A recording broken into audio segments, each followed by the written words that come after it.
Me di cuenta de que habían reescrito mi testamento en la laptop de mi nuera. Esa noche, ella me atacó en los tribunales. La traición me atravesó el alma como cuchillo en mantequilla tibia. Hoy les voy a contar algo que nunca pensé que compartiría. Y si por un momento esto les suena familiar, solo les pido que le den me gusta a este video y se suscriban. Me ayudará a seguir abriendo mi corazón. Mi nombre es Esperanza, y a los 73 años pensé que sabía lo que significaba la familia. Creí entender la lealtad, el amor y los lazos sagrados que unen a las generaciones. Estaba equivocada, tan devastadoramente equivocada que casi me destruye. Era febrero en la Doctores, Ciudad de México, cuando el frío parecía filtrarse por cada rendija de mi pequeño departamento en Eje Central. El boiler sonaba como un alma en pena, y me envolví más en el rebozo de mi abuela mientras me sentaba en mi mesita de la cocina, pagando cuentas con manos temblorosas. Los números nunca parecían cuadrar. Mi pensión del IMS, la modesta pensión de mi difunto esposo Francisco de Pemex, los pocos pesos que había guardado de vender nuestra casita en la Narvarte después de que él muriera, todo se sentía como arena escurriéndose entre mis dedos, pero yo seguía dando. Seguía creyendo que el amor significaba sacrificio, que ser madre, abuela, significaba poner a todos los demás primero hasta que no quedara nada de una misma, más que un cascarón vacío en un departamento frío, esperando llamadas que rara vez llegaban. La mañana que descubrí la laptop, había estado limpiando. Mi hijo Miguel la había dejado después de una de sus visitas cada vez más escasas, escondida detrás de los cojines del sillón como si fuera un pensamiento olvidado. La pantalla aún estaba tibia cuando la encontré, brillando suavemente en la tenue luz de la tarde que se filtraba por mi ventanita. Casi no la revisé. Debería haberme ocupado de mis propios asuntos. Pero algo, llámale intuición, llámale desesperación, me hizo abrirla. El documento estaba ahí mismo en el escritorio. Esperanza Morales, testamento, Final Docs, decía, fechado hace apenas 2 semanas. Mi corazón latió contra mis costillas como tambor en procesión mientras hacía doble clic, pensando que tal vez Miguel me estaba ayudando a organizar mis papeles. ¡Qué idiota fui! Las palabras en la pantalla no tenían sentido al principio. No podían ser reales. Según este documento, esta falsificación con mi nombre firmado al final en una letra que se parecía casi a la mía, pero no era exactamente igual, yo le estaba dejando todo a mi nuera Patricia. Mis ahorros, mi póliza de seguro de vida, hasta la pequeña cuenta de inversión que Francisco había construido en 40 años de planificación cuidadosa, todo por lo que había trabajado, todo por lo que había sacrificado, iba a una mujer que apenas me dirigía la mirada durante las cenas familiares. Mis manos temblaron mientras bajaba por las páginas. El lenguaje era frío, clínico, nada como las palabras cálidas que había escrito en mi verdadero testamento, el que estaba seguro en el cajón de mi cómoda. Este documento falso borraba completamente a mi nieta Sofía, la niña dulce que aún me llamaba cada semana, que aún recordaba mi cumpleaños con tarjetas hechas a mano. Esta versión de mi testamento le daba todo a Patricia, con una pequeña asignación para Miguel, para manejar los asuntos finales de su madre. Imprimí el documento con mi impresora anciana, la máquina jadeando y gruñendo como si también estuviera sorprendida por lo que estaba produciendo. 23 páginas de traición, aún tibias de la impresora cuando las tuve en mis manos. Me senté ahí en mi cocina, viendo esas páginas hasta que las palabras se difuminaron por mis lágrimas. ¿Cuánto tiempo llevaban planeando esto? ¿Cuántas conversaciones habían tenido a mis espaldas, calculando mi valor, contando los días hasta que yo ya no estuviera? Las preguntas se arremolinaban en mi mente como hojas en una tormenta de otoño, cada una cortando más profundo que la anterior. Pensé en todas las veces que había abierto mi cartera, mi corazón, mi hogar para ellos. Los 5,000 pesos que le di a Miguel cuando perdió su trabajo hace 3 años. Los pagos del coche que le ayudé a cubrir a Patricia cuando le negaron el crédito. Las incontables horas de cuidar a la niña. Los regalos de Navidad que estiraron mi presupuesto. La despensa que compraba cuando venían de visita porque quería que se sintieran bienvenidos, queridos, amados. Pensé en la noche que murió Francisco. Cómo les había hablado desde el hospital. mi voz quebrándose mientras les decía que su papá se había ido. Miguel había llorado por teléfono. Prometió estar ahí para mí. Dijo que lo superaríamos juntos. Patricia había susurrado condolencias de fondo, su voz suave con lo que yo pensé que era dolor, pero ahora me daba cuenta que podría haber sido algo más. Alivio, tal vez. O cálculo. El departamento se sintió más pequeño ese día, las paredes apretándome como si fuera una tumba. Me hice un té con manos que no dejaban de temblar, derramando agua caliente en la mesa, en mi suéter, en las páginas del testamento falso extendidas por mi mesa de cocina como evidencia de un crimen. Lo cual, supongo, lo eran. Siempre había sido la que daba en mi familia.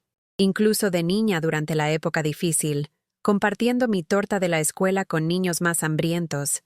Incluso cuando Francisco y yo éramos recién casados, luchando por salir adelante, mandando dinero a su mamá en Guadalajara cada mes. Francisco solía bromear que yo regalaría mi último peso si alguien lo necesitara más que yo. Pensaba que era hermoso, mi corazón generoso. Ahora me preguntaba si había sido mi perdición. El teléfono sonó esa noche, gritando en el silencio de mi departamento como una acusación. El nombre de Patricia apareció en la pantalla, y por un momento consideré no contestar. Pero las viejas costumbres no mueren fácil, y contesté después del cuarto timbrazo. ¿Esperanza? Hola. La voz de Patricia estaba alegre, jovial, el mismo tono que usaba cuando quería algo. Perdón, pero Miguel se dejó su laptop en tu casa. Voy a pasar mañana por ella. ¿Sí? Mi boca se sintió seca como algodón. Por supuesto, logré decir. Mi voz sonaba extraña en mis propios oídos. La voy a tener lista. Gracias, eres un amor, dijo Patricia, y casi podía ver su sonrisa practicada a través del teléfono. Ah, y Esperanza, no te preocupes por revisar nada o lo que sea. Solo son cosas aburridas del trabajo. La línea se cortó, y me quedé ahí sosteniendo el teléfono mucho después de que empezó el tono. No te preocupes por revisarla. Las palabras resonaron en mi mente como una advertencia que había recibido muy tarde. Pasé esa noche despierta, paseándome por mi pequeña sala, mis pies gastando el tapete delgado entre el sillón y la ventana. Las luces de la ciudad brillaban más allá del vidrio, millones de personas viviendo sus vidas mientras la mía se desmoronaba en cámara lenta. Seguí recogiendo las páginas impresas, leyéndolas otra vez, esperando haber entendido mal, esperando que fuera algún tipo de error. Pero el documento era minucioso, profesional. Alguien había puesto verdadero pensamiento en esta falsificación, verdadero esfuerzo. Habían investigado el lenguaje legal, lo habían formateado correctamente, incluso habían incluido firmas de testigos de personas que no reconocía.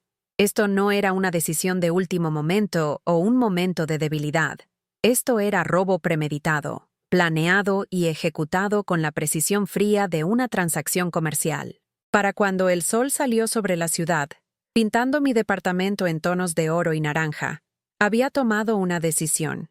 Saqué mi verdadero testamento del cajón con llave en mi recámara, el que Francisco y yo habíamos escrito juntos con nuestro licenciado hace 5 años. Lo leí lentamente, recordando las conversaciones que habíamos tenido sobre cada disposición, cada regalo, cada expresión de amor que queríamos dejar atrás. En mi verdadero testamento, había dejado la mayor parte de mis bienes a Miguel, con provisiones generosas para la educación universitaria de Sofía y para el futuro de Patricia.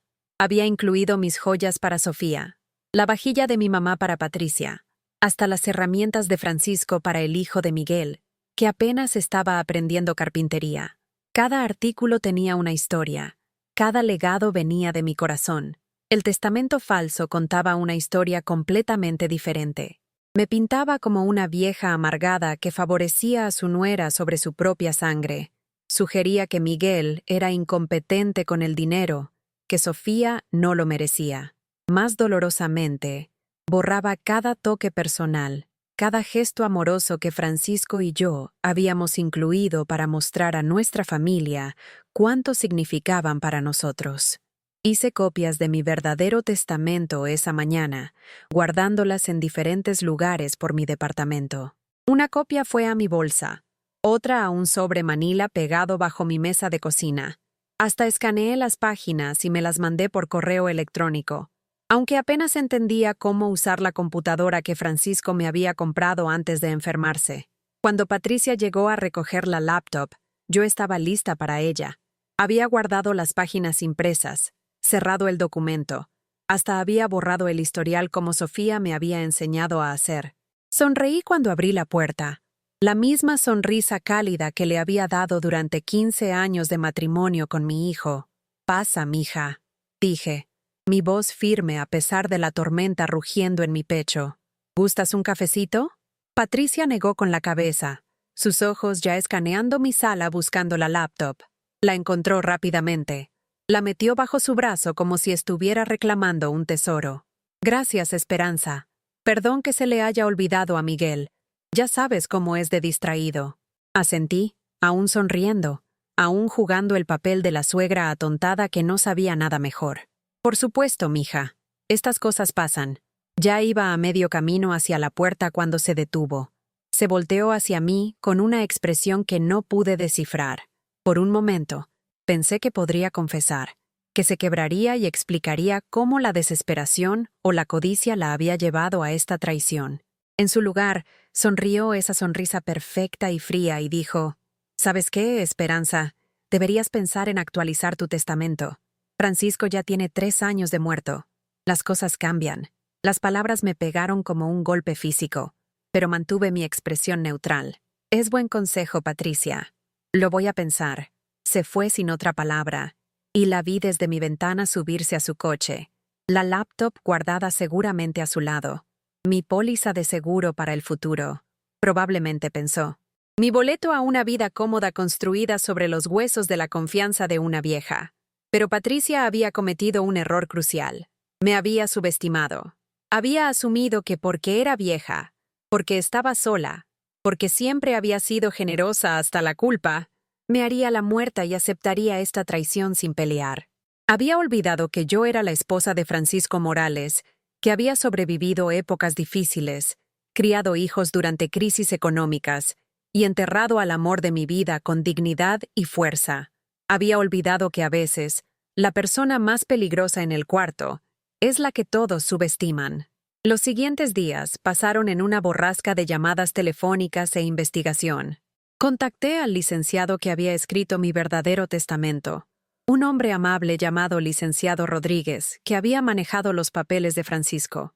Su voz era cálida y tranquilizadora cuando le expliqué la situación, aunque pude oír su sorpresa por la audacia de lo que me habían hecho. «Señora Morales», me dijo cuidadosamente, «lo que me está describiendo es un delito grave.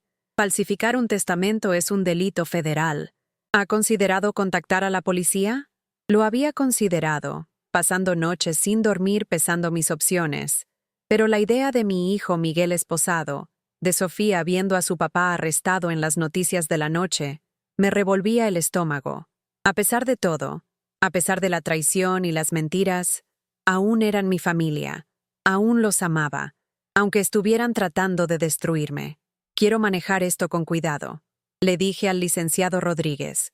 «Quiero darles una oportunidad de arreglar esto antes de involucrar a las autoridades». Él accedió a ayudarme, a documentar todo y preparar un desafío legal si fuera necesario. Programamos una reunión para la siguiente semana, y colgué el teléfono sintiendo algo que no había sentido en meses. Esperanza. Pero esa esperanza fue puesta a prueba casi inmediatamente. Miguel llamó esa tarde, su voz tensa con lo que ahora reconocía como culpa disfrazada de irritación. «Mamá, Patricia me dijo que estabas actuando raro cuando fue por mi laptop. ¿Está todo bien?» Escogí mis palabras cuidadosamente, cada una medida y deliberada. «Estoy bien, mijo. Solo pensando en el futuro, en asegurarme de que todo esté en orden». Hubo una pausa, un silencio que se extendió lo suficiente para oír mis propios latidos. «¿Qué quieres decir con en orden?» «Bueno, ya sabes, mi testamento, mis finanzas». Patricia sugirió que tal vez debería hacer algunas actualizaciones, y probablemente tiene razón. Las cosas sí cambian. Otra pausa, más larga esta vez. Cuando Miguel habló otra vez, su voz era diferente, más aguda. «Mamá, no te tienes que preocupar por nada de eso. Nosotros tenemos todo controlado. Nosotros. No tú, no te voy a ayudar. Nosotros. Como si mi vida, mi futuro, mis últimos deseos ya fueran su propiedad para manejar. Qué considerados, mijo, dije, mi voz dulce como miel sobre vidrio roto. Pero creo que es importante que yo esté involucrada en mis propios asuntos. ¿No crees? Casi podía oírlo luchando del otro lado de la línea. Podía imaginármelo pasándose las manos por el pelo como hacía de niño cuando lo atrapaban en una mentira. Por supuesto, mamá. Solo quise decir, no queremos que te estreses por estas cosas. Deberías estar disfrutando tu retiro. Disfrutando mi retiro. En mi departamento frío, cenando sola cada noche, estirando mi pensión para cubrir medicinas y despensa, mientras ellos planeaban robar todo por lo que había trabajado. La ironía hubiera sido divertida si no hubiera sido tan desgarradora. Aprecio tu preocupación, Miguel, pero creo que voy a programar algunas reuniones con profesionales, solo para asegurarme de que todo esté exactamente como lo quiero. El silencio que siguió fue ensordecedor. Finalmente, Miguel se aclaró la garganta. Ok, mamá, si eso es lo que quieres. Pero tal vez Patricia y yo deberíamos estar ahí también, ¿sabes? Para ayudarte a entender las cosas complicadas. Para asegurarse de que no expusiera su crimen, quería decir. Para controlar la narrativa, para manipular a cualquier profesional que yo pudiera consultar. El pensamiento me revolvió el estómago.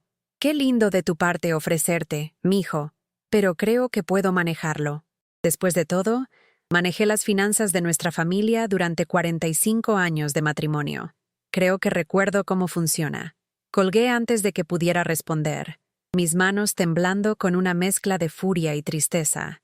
Este era mi hijo, el bebé que había amamantado durante incontables enfermedades de la infancia, el niño por quien había gritado en juegos de béisbol, el joven hombre al que había ayudado en la universidad con cada peso extra que podíamos encontrar. Esta era la persona que ahora estaba tratando de robar mis últimos años, de reducirme a una vieja confundida en la que no se podía confiar con sus propias decisiones. La reunión con el licenciado Rodríguez fue tanto iluminadora como devastadora. Extendió el testamento falso por su escritorio como evidencia en un juicio por asesinato, señalando las diferencias sutiles en la escritura, las inconsistencias legales, las firmas de testigos que no podían ser verificadas. Era un fraude magistral, admitió, pero fraude al fin y al cabo. La pregunta, dijo, mirándome por encima de sus lentes para leer, es ¿qué quiere hacer al respecto? Podemos impugnar este documento en corte, exponer la falsificación y buscar cargos criminales. O podemos tratar de manejar esto en privado, dar a su familia una oportunidad de retirar el testamento falso y regresar a sus deseos originales. Miré los papeles esparcidos por su escritorio, viendo no documentos legales sino cartas de amor que habían sido desgarradas y reescritas por extraños. ¿Qué haría Francisco?, pregunté, más a mí misma que al licenciado Rodríguez. El abogado sonrió suavemente. Por lo que me ha contado de su esposo, señora Morales, creo que él querría lo mejor para usted, y lo mejor para usted es la verdad. Esa noche, convoqué una reunión familiar. Mis manos temblaron mientras marcaba el número de Miguel, luego el de Patricia, pidiéndoles que vinieran a mi departamento la siguiente tarde. Hice que sonara casual, como una invitación a cenar, pero había algo en mi voz que debe haberlos preocupado. Ambos accedieron inmediatamente, muy rápidamente, con el tipo de entusiasmo forzado que viene de una conciencia culpable. Pasé el siguiente día preparándome, tanto mental como prácticamente. Limpié mi departamento, hice una olla de los frijoles favoritos de Francisco, hasta compré una botella de vino. Si esta iba a ser la última comida que compartía con mi familia, quería que fuera memorable. Llegaron juntos, Miguel cargando flores de la tiendita de la esquina, Patricia agarrando un pay de manzana comprado.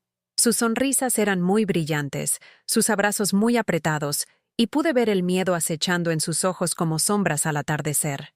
Comimos la cena con alegría forzada, discutiendo el rendimiento escolar de Sofía, el clima, cualquier cosa menos el elefante en el cuarto que nos estaba asfixiando lentamente a todos.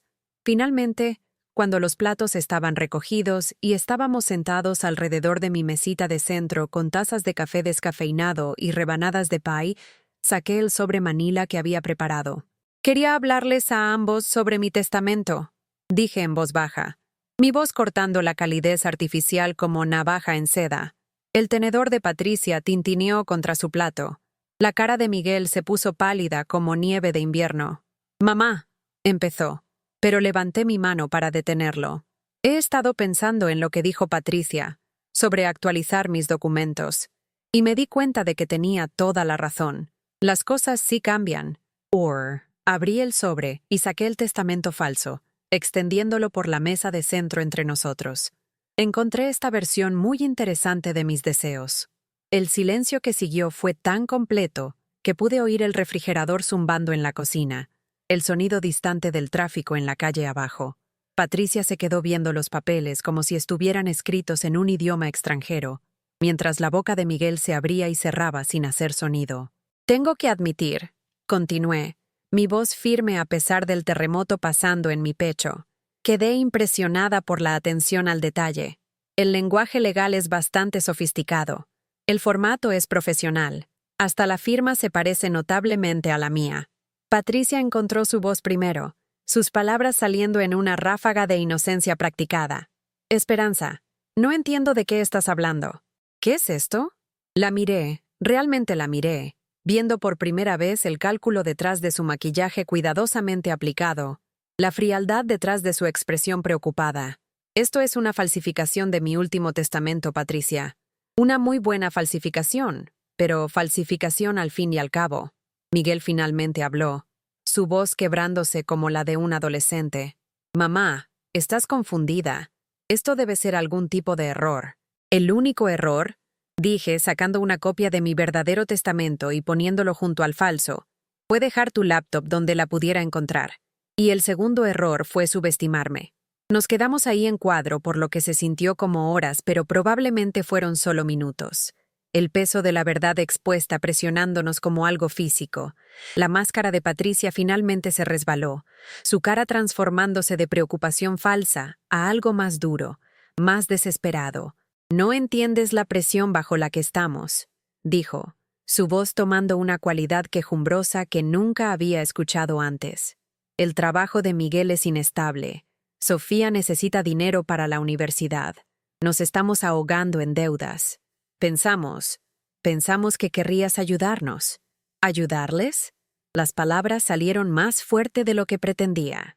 ¿Ayudarles a falsificar mi testamento? ¿Ayudarles a robar todo por lo que Francisco y yo trabajamos? ¿Ayudarles a borrar a mi nieta de su herencia? Sofía es solo una niña. Patricia respondió bruscamente, su compostura completamente perdida ahora. No necesita dinero. Nosotros tenemos cuentas, responsabilidades reales. Fue en ese momento, escuchando a esta mujer descartar a mi nieta como indigna, que algo dentro de mí finalmente se quebró. La parte de mí que siempre se había doblado, siempre había cedido, siempre había puesto las necesidades de todos los demás antes que las mías. Murió una muerte silenciosa en mi sala esa noche. Me paré lentamente, sintiendo cada uno de mis 73 años en mis articulaciones adoloridas, pero también sintiendo algo más, fuerza que no sabía que aún poseía. «Lárguense», dije en voz baja. Miguel saltó a sus pies, sus manos extendiéndose hacia mí en súplica. «Mamá, por favor, hablemos de esto. ¿Podemos arreglar algo?» «Lárguense de mi casa», repetí, mi voz haciéndose más fuerte con cada palabra. «Llévense sus mentiras, sus documentos falsos y su traición, y lárguense». Patricia también se paró, su cara roja de ira ahora en lugar de vergüenza. «Estás cometiendo un error enorme, Esperanza. Somos la única familia que te queda. Nos alejas y vas a morir sola en este departamento miserable». La amenaza colgó en el aire entre nosotras como gas venenoso, y por un momento, la vieja yo vaciló. La vieja yo que tenía terror del abandono, que prefería ser usada a no ser querida. Pero entonces pensé en Francisco, en los 45 años que habíamos construido juntos, en el amor y respeto que nos habían sostenido a través de cada dificultad. «Prefiero morir sola con mi dignidad», dije, caminando hacia la puerta y abriéndola, que vivir rodeada de gente que no me ve como nada más que una cuenta de banco con latido. Se fueron sin otra palabra, Patricia agarrando su bolsa como si estuviera huyendo de la escena de un crimen, Miguel volteando por encima del hombro con algo que podría haber sido arrepentimiento o podría haber sido cálculo. Cerré la puerta detrás de ellos y giré la chapa, el sonido resonando por mi departamento como un disparo. Entonces me senté en mi sillón y lloré. Lloré por la familia que pensé que tenía, por el amor que pensé que era real, por el futuro que pensé que compartíamos. Lloré hasta que mis ojos estaban hinchados y mi garganta rasposa, hasta que no quedaban lágrimas en mi cuerpo. Pero cuando desperté la siguiente mañana, algo había cambiado. Por primera vez en meses, había dormido toda la noche sin despertarme ansiosa por dinero, o llamadas telefónicas u obligaciones familiares. El departamento se sentía diferente también, más ligero de alguna manera, como si un peso que no me había dado cuenta que llevaba hubiera sido levantado de mis hombros. Me hice un desayuno de verdad, desayuno real con huevos y tortillas y jugo de naranja, no la avena instantánea que usualmente agarraba camino a hacer mandados para otras personas. Me senté en mi mesa de cocina viendo la ciudad despertar más allá de mi ventana, y sentí algo que no había sentido desde que murió Francisco. Paz. El teléfono sonó 3 veces ese día, Miguel 2 veces, Patricia 1. Dejé que todas se fueran a la contestadora, sus voces haciéndose cada vez más frenéticas mientras se daban cuenta de que no iba a contestar, que ya no iba a jugar su juego. «Mamá, por favor contesta». La voz de Miguel rogaba desde la máquina contestadora. «Necesitamos hablar de esto. Podemos arreglar esto». Pero yo ya estaba harta de ser arreglada por gente que me había roto a mí primero. La siguiente semana, el licenciado Rodríguez presentó papeles ante el tribunal impugnando la validez del testamento forjado. El proceso fue complicado, involucrando expertos en escritura y análisis de documentos, pero la evidencia era abrumadora. El testamento falso fue expuesto por lo que era, un intento criminal de robar los ahorros de mi vida. Las llamadas telefónicas se volvieron más desesperadas entonces, cambiando de ruegos a amenazas a promesas de reconciliación si tan solo dejaba los procedimientos legales. Patricia hasta se apareció en mi puerta una noche, sus ojos rojos con lágrimas que no estaba segura si eran reales. «Esperanza, por favor», sollozó por el interfón. «Cometí un error. Estaba desesperada. Por favor, no destruyas a nuestra familia por esto». Me quedé junto a la puerta escuchándola llorar, sintiendo el jalón familiar de simpatía que me había controlado por tantos años. Pero entonces recordé sus palabras sobre Sofía, sobre cómo mi nieta no merecía una herencia, y mi resolución se endureció como acero. «Tú destruiste a esta familia el momento que decidiste robarme», dije por el interfón. «Yo solo me estoy asegurando de que todos sepan la verdad». La batalla legal se extendió por meses, una serie agotadora de declaraciones y apariciones en corte que drenaron mis ahorros y mi energía, pero perseveré, apoyada por la guía firme del licenciado Rodríguez y mi creciente sentido de autoestima. Había olvidado lo que se sentía pelear por mí misma, defender lo que creía, negarme a ser victimizada. La parte más extraña era cuán poca gente parecía sorprenderse por la revelación. Vecinos que había conocido por años asentían con conocimiento cuando escuchaban la historia, como si hubieran estado esperando que pasara algo así. Aparentemente, el tratamiento de mi familia hacia mí no había sido tan sutil como yo pensé. «Siempre me pregunté sobre esa nuera tuya», dijo la señora Chen de enfrente del pasillo. Algo frío sobre sus ojos, ¿sabes? Como si siempre estuviera calculando algo.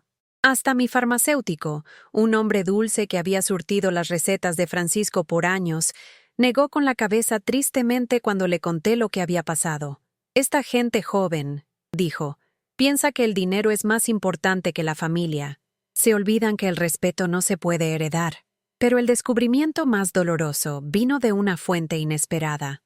Sofía, mi nieta, ahora de 16 años y suficientemente grande para entender la gravedad de lo que había pasado, me llamó una noche mientras sus papás estaban fuera. «Abuela». Su voz joven estaba tensa de ira y vergüenza. «Los escuché hablando de lo del testamento. Solo quería que supieras que yo no tuve nada que ver con eso. y pienso que lo que hicieron es asqueroso. Cerré los ojos, sintiendo lágrimas de alivio y gratitud deslizándose por mis mejillas. Nunca pensé que tú lo hiciste, corazón. Tú no eres como ellos. He estado guardando dinero de mi trabajo de medio tiempo, Sofía continuó, sus palabras saliendo apuradas. Lo que fuera que estaban tratando de robarte, quiero ayudar a pagarlo. No es mucho, pero es algo. Esta niña, esta hermosa niña honesta, estaba ofreciendo sacrificar sus propios ahorros para reparar el daño que sus papás habían hecho. En ese momento, sentí una oleada de esperanza que había estado faltando en mi vida por meses. Guarda tu dinero, Sofía, le dije suavemente, pero gracias por ofrecerlo. Gracias por ser la persona de la que tu abuelo estaría orgulloso. El caso de la corte se arrastró por el verano y hasta el otoño. Hubo reveses y victorias. Momentos cuando me preguntaba si pelear valía el estrés y el gasto. Y momentos cuando me sentía más fuerte de lo que me había sentido en años. El testamento falso fue eventualmente declarado nulo, mi testamento original reinstalado, y cargos criminales fueron presentados contra Patricia por falsificación e intento de fraude. Negoció una reducción a libertad condicional y servicio comunitario, evitando tiempo en prisión, pero cargando con un historial criminal que la seguiría por años. Miguel escapó cargos formales, aunque la investigación reveló que había sabido del plan desde el principio. El día que el juez firmó la orden final, me senté en el pasillo de la corte sosteniendo la mano del licenciado Rodríguez, sintiendo una mezcla de triunfo y tristeza profunda. Se había hecho justicia, pero al costo de perder a mi familia para siempre. La victoria se sintió hueca, como ganar una guerra quemando tu propia casa. La justicia no siempre es satisfactoria, señora Morales, dijo el licenciado Rodríguez suavemente, como si leyera mis pensamientos. Pero es necesaria. Lo que le hicieron estaba mal, y lo malo necesita tener consecuencias. Asentí, entendiendo sus palabras intelectualmente, pero aún luchando con la realidad emocional de mi situación. Había ganado la batalla legal, pero la guerra me había costado casi todo lo que valoraba. Casi todo, pero no todo. Sofía empezó a visitarme regularmente después de que terminó el caso de la corte, tomando el metro de su preparatoria en la del Valle a mi departamento en Doctores cada semana. Nos sentábamos en mi cocina tomando té y hablando de sus clases, sus amigos, sus sueños para la universidad y más allá. No era nada como sus papás, esta niña que había heredado el humor gentil de su abuelo y su brújula moral fuerte. He estado pensando en cambiar mi apellido, me dijo una tarde, su cara joven seria con determinación. No quiero cargar el apellido de papá, sabiendo lo que te hizo. Extendí la mano por la mesa y tomé las suyas en las mías, estas manos jóvenes que aún llevaban tanta promesa y posibilidad. Tu apellido no define quién eres, corazón. Tus acciones sí. Puedes honrar la memoria de tu abuelo y tu propia integridad, sin importar qué apellido lleves. Asintió pensativamente. Entonces sonrió esa misma sonrisa que había iluminado mi mundo desde que era bebé. Abuela, he estado viendo universidades y encontré unos programas que ayudan a los chavos a pagar la escuela a través de trabajo-estudio. No necesito una herencia grande o un fideicomiso. Puedo hacer mi propio camino.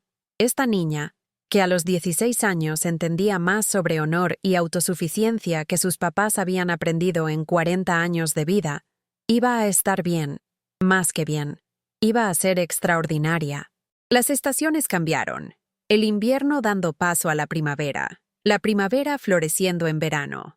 Mi departamento lentamente se transformó de un lugar de luto a algo que se sentía como hogar otra vez. Pinté las paredes de un amarillo cálido que me recordaba del sol. Reemplacé las cortinas pesadas con paneles ligeros y airosos que dejaban que la luz matutina se derramara. Compré plantas, muchas plantas, llenando mis repisas de ventana con cosas verdes y crecientes que necesitaban cuidado y atención, pero daban de vuelta belleza y vida.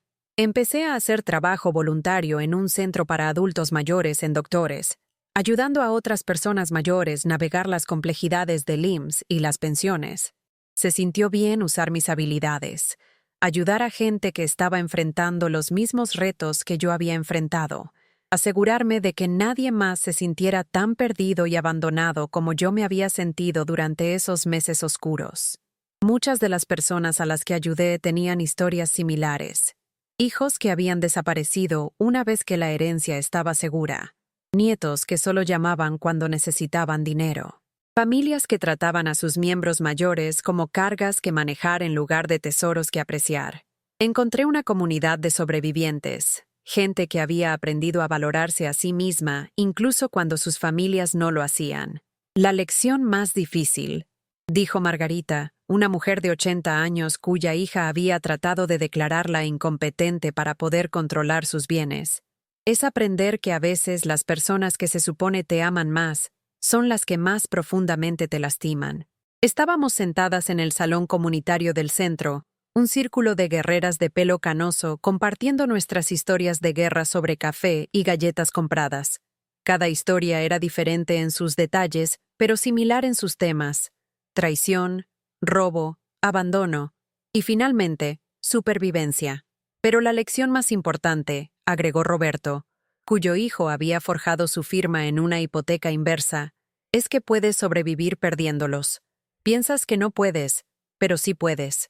Y a veces, estás mejor sin ellos. Asentí, sintiendo la verdad de sus palabras acomodarse en mis huesos como calor de un fuego largamente esperado. Estaba mejor. Más sola, tal vez, pero mejor. Dormía mejor. Comía mejor. Me preocupaba menos. Tenía dinero para comprarme pequeños lujos, tiempo para leer libros y ver películas, espacio para respirar sin constantemente calcular cuánto podía regalar. El primer aniversario de descubrir el testamento falso vino y se fue sin fanfarria.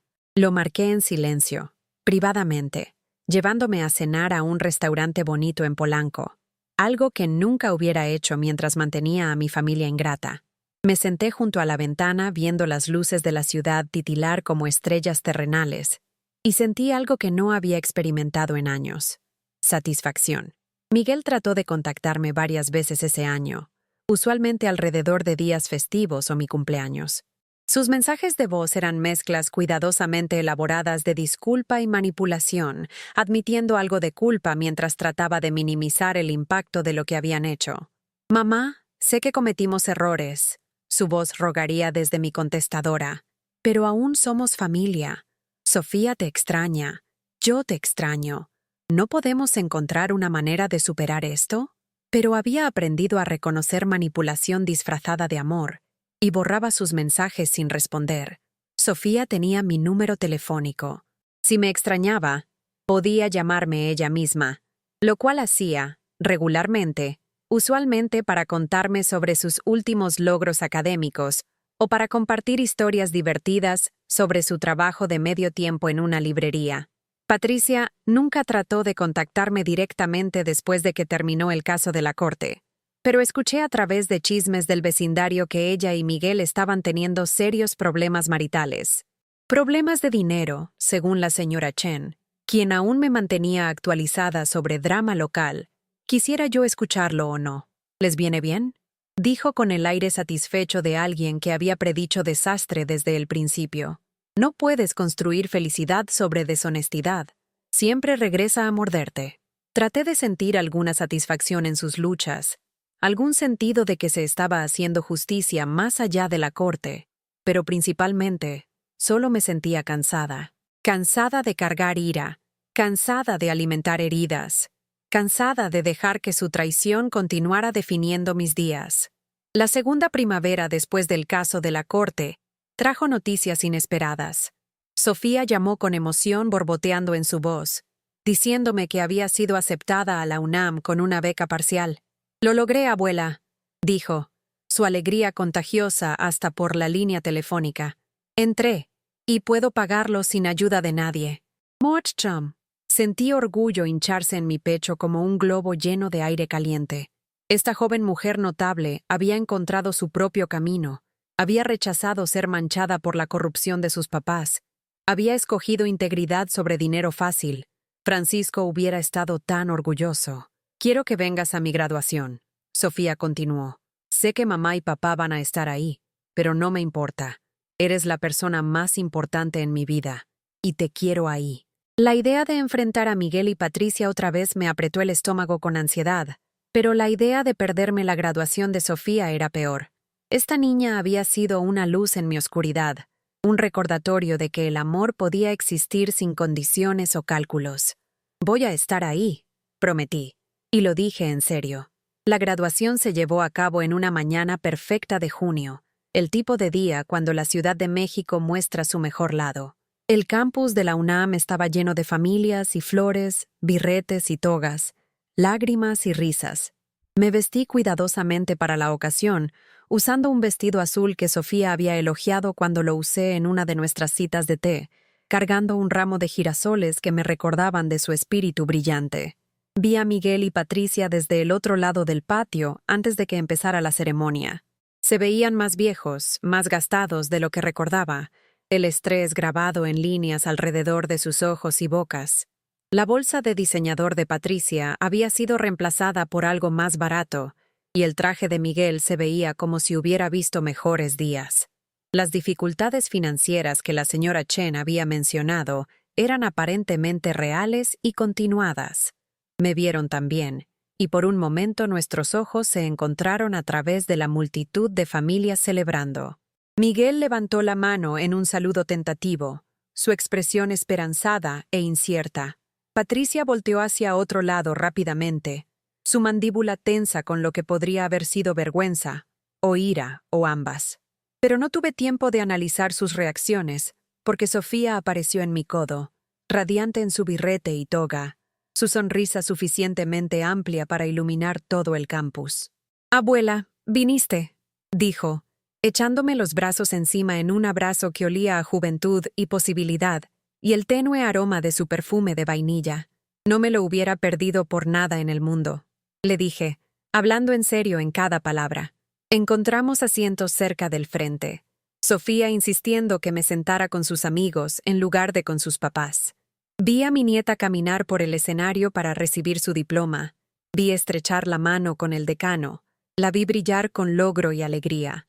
En ese momento, rodeada de las esperanzas y sueños de cientos de jóvenes empezando sus vidas adultas, sentí algo cambiar dentro de mí. La amargura que había vivido en mi pecho por 2 años empezó a aflojarse, no desapareciendo completamente, pero perdiendo algo de sus orillas afiladas. Después de la ceremonia, mientras las familias se reunían para fotos y celebraciones, Miguel se me acercó con pasos cuidadosos y medidos. Se veía nervioso, incierto, como un hombre caminando por un campo minado. «Mamá», dijo en voz baja, «gracias por venir. Significa mucho para Sofía». Lo miré. Este hombre que una vez había sido mi bebito, que una vez había corrido hacia mí con rodillas raspadas y juguetes rotos, y sentí una mezcla complicada de amor y decepción. «Vine por Sofía», dije simplemente. «No por ti», asintió, sus hombros hundiéndose con lo que parecía arrepentimiento genuino. «Lo sé, y entiendo por qué. Lo que hicimos, lo que hice, fue imperdonable». Por un momento, consideré alejarme, terminar la conversación antes de que pudiera convertirse en algo sucio y doloroso.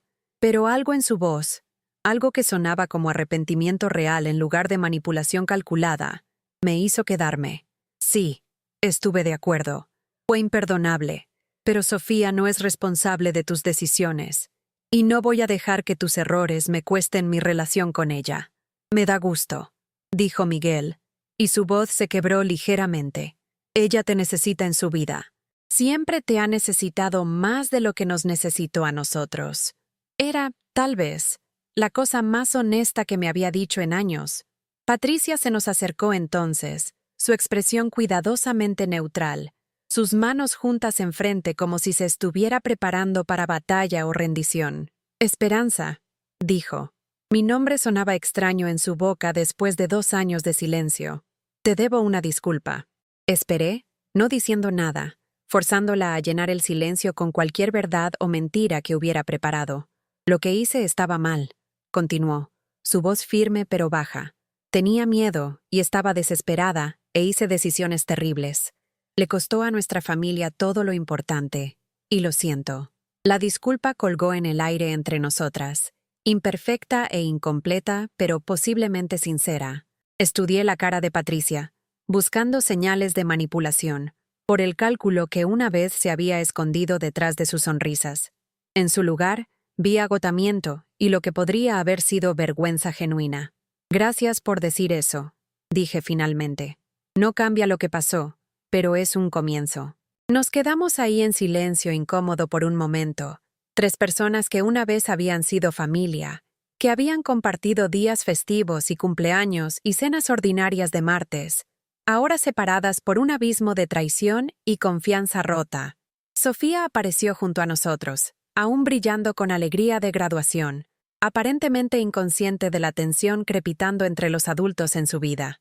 «Fotos», anunció, levantando su teléfono. «Quiero fotos con todos». Oh, fingimos ser una familia normal por esos pocos minutos, acomodándonos en grupos sonrientes. La felicidad de Sofía suficientemente contagiosa para suavizar las orillas afiladas de nuestra historia complicada. En las fotos, nos veíamos como cualquier otra familia orgullosa celebrando un hito. La cámara no podía capturar las corrientes de dolor y arrepentimiento que se arremolinaban debajo de nuestras sonrisas forzadas. Después de las fotos, después de los abrazos y felicitaciones y promesas de mantenerse en contacto, me alejé del campus de la UNAM, sintiéndome más ligera de lo que me había sentido en 2 años. No porque los hubiera perdonado. El perdón aún era una posibilidad distante, si acaso era posible, pero porque había probado a mí misma que podía enfrentarlo sin desmoronarme. Había mirado a mis traidores a los ojos y me había mantenido entera. Había escuchado sus disculpas sin aceptarlas desesperadamente o rechazarlas sangriosamente. Había estado presente para Sofía sin sacrificar mi propia dignidad o seguridad. Se sintió como una victoria de cierto tipo, pequeña pero significativa.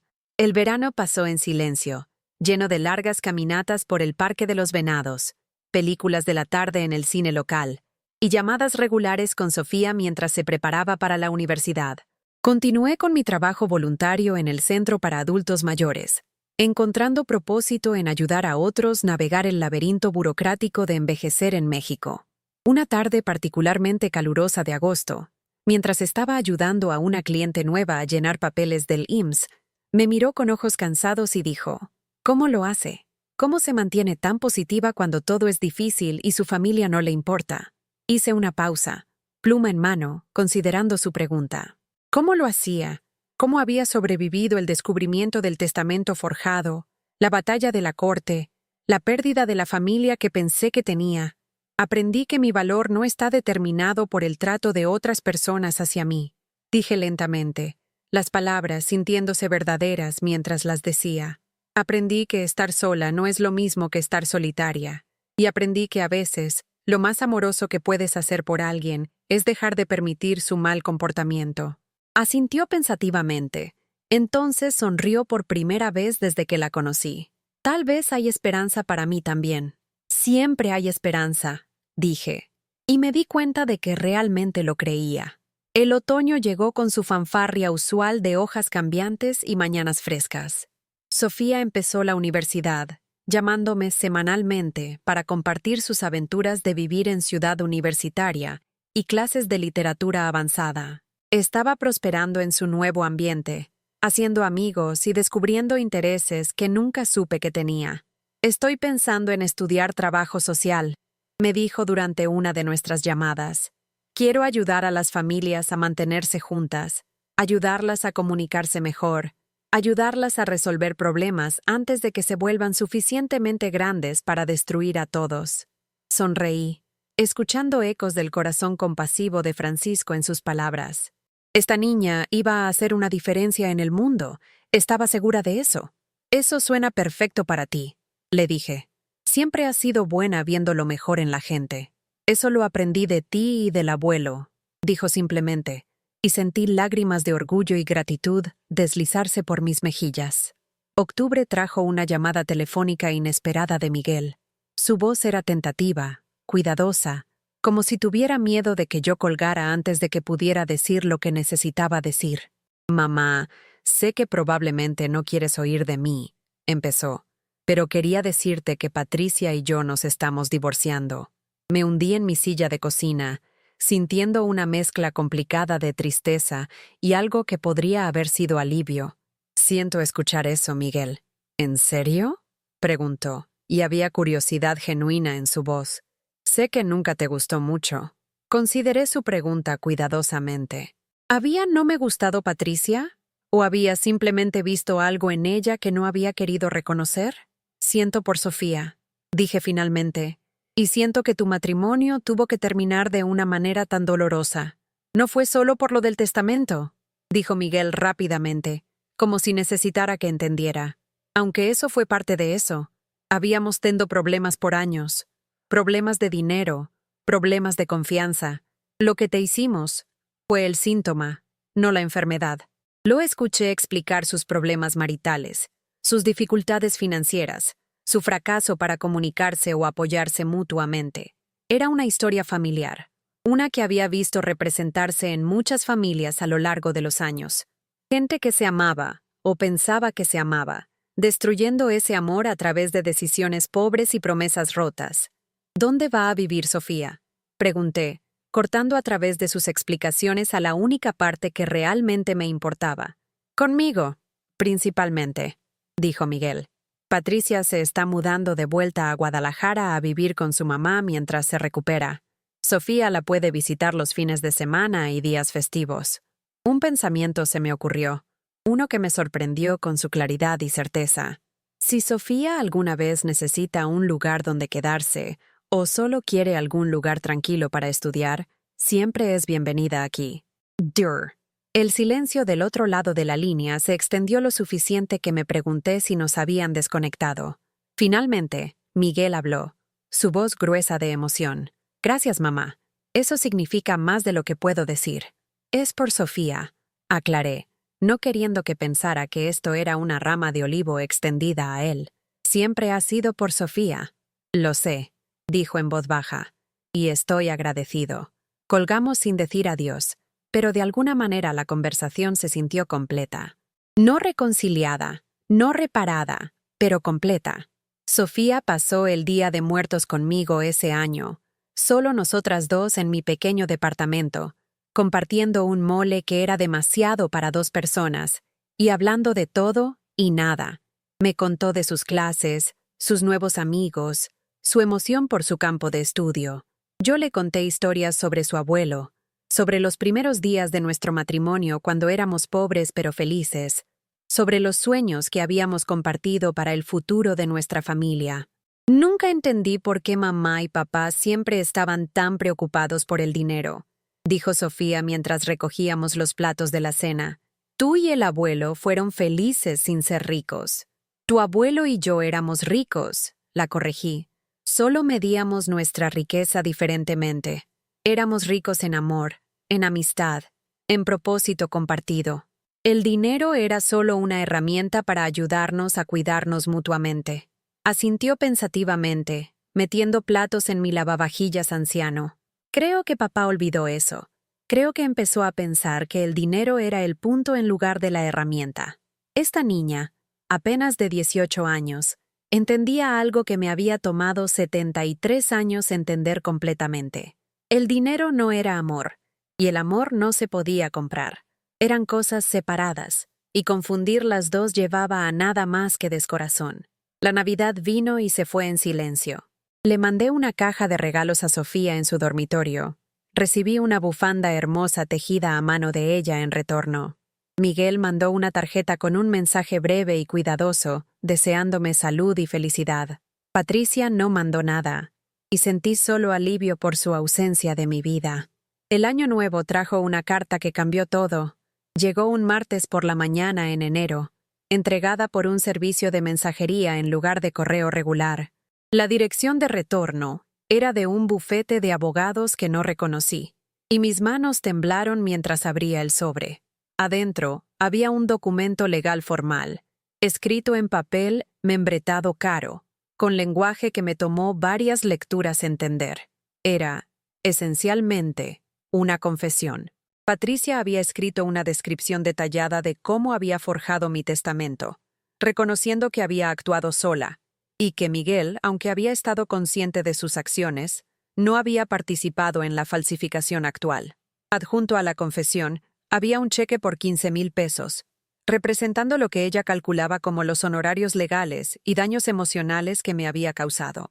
La carta acompañante estaba escrita a mano en la escritura cuidadosa de Patricia. Esperanza, sé que esto no deshace el daño que causé, pero quería tratar de arreglar las cosas. El dinero viene de la venta de mis joyas y algunas acciones que había guardado para el retiro. No es suficiente, pero es lo que tengo. Espero que algún día me puedas perdonar, no por mí, sino por Sofía. Ella se merece tener a toda su familia en su vida. Patricia. Me senté en mi mesa de cocina leyendo la carta una y otra vez, tratando de procesar lo que significaba. No era solo una disculpa, era restitución. Patricia había renunciado a su propia seguridad financiera para tratar de reparar algo del daño que había hecho a la mía. La cínica en mí se preguntaba si esto era otra manipulación, otro movimiento calculado diseñado para recuperar mi confianza. Pero la cantidad de dinero, el sacrificio que representaba, sugería algo más. Esto se sentía como arrepentimiento genuino respaldado por acción significativa. Llamé al licenciado Rodríguez para preguntarle qué debería hacer con el cheque. ¿Podía aceptarlo legalmente? ¿Complicaría el caso criminal que aún se arrastraba por las cortes? Puede aceptarlo, me dijo, y podría realmente ayudar a resolver el asunto criminal. Muestra arrepentimiento genuino y restitución, lo cual los jueces aprecian, pero la decisión es completamente suya, señora Morales. Deposité el cheque al día siguiente, no porque necesitaba el dinero, sino porque rechazarlo hubiera sido otra forma de castigo, y estaba cansada de cargar ira como una piedra en mi pecho. La carta de confesión tuvo otro efecto también. Liberó a Miguel de la sombra de incertidumbre que había colgado sobre él desde que se descubrió la falsificación del testamento. Mientras él había sabido del plan de Patricia, no había participado activamente en el documento fraudulento. La carta dejaba eso claro, ofreciéndole un camino de vuelta a algún tipo de redención. Me llamó esa noche, su voz gruesa con lágrimas que no podía ver, pero podía escuchar claramente. Mamá, no sé qué decir. Sé que la carta de Patricia no borra lo que hice, lo que permití que pasara, pero quiero que sepas que verla escribirla, verla renunciar a todo para tratar de arreglar las cosas, me recordó de quién solía ser, de quién quiero ser otra vez. Lo escuché llorar por teléfono, este hombre que una vez había sido mi niñito, y sentí algo cambiar en la región alrededor de mi corazón. No perdón, exactamente, pero algo más suave que ira. Me da gusto que haya hecho lo correcto, dije cuidadosamente, y me da gusto que la hayas apoyado en hacerlo. Quiero hacerlo mejor, mamá. Quiero ser mejor. Sé que no puedo deshacer lo que pasó, pero quiero tratar de ganar de vuelta alguna pequeña parte de tu confianza. La confianza era un lujo que no estaba lista para ofrecer, pero la esperanza aún estaba dentro de mi presupuesto. Eso va a tomar tiempo, Miguel. Mucho tiempo. Tengo tiempo, dijo simplemente. Y tengo paciencia. Y tengo una hija que ama mucho a su abuela y quiere que su familia esté entera otra vez. Sofía llamó más tarde esa noche, su voz brillante de emoción y alivio. Abuela, papá te contó de la carta de Patricia. ¿No es maravilloso? Ahora tal vez todos podemos ser una familia otra vez. Su optimismo era conmovedor y descorazonador en medidas iguales. A los 18 años, aún creía que el amor podía conquistar todo, que las buenas intenciones podían borrar las malas acciones, que las familias se podían reparar como juguetes rotos con suficiente paciencia y pegamento. Es un buen comienzo, le dije, no queriendo dañar su entusiasmo, pero no queriendo prometer más de lo que podía entregar. El tiempo va a decir lo que significa todo. La primavera llegó temprano ese año, llegando en marzo con sol cálido y árboles floreciendo que hicieron que hasta doctores se viera hermosa. Me encontré tomando caminatas más largas, sentándome en bancas en el Parque de los Venados, viendo niños jugar mientras sus papás platicaban cerca. Las escenas simples de vida familiar ordinaria que una vez me habían hecho sentir excluida, ahora solo me hacían sentir paz. Estaba contenta con mi vida tranquila, mi trabajo voluntario, mis llamadas semanales con Sofía.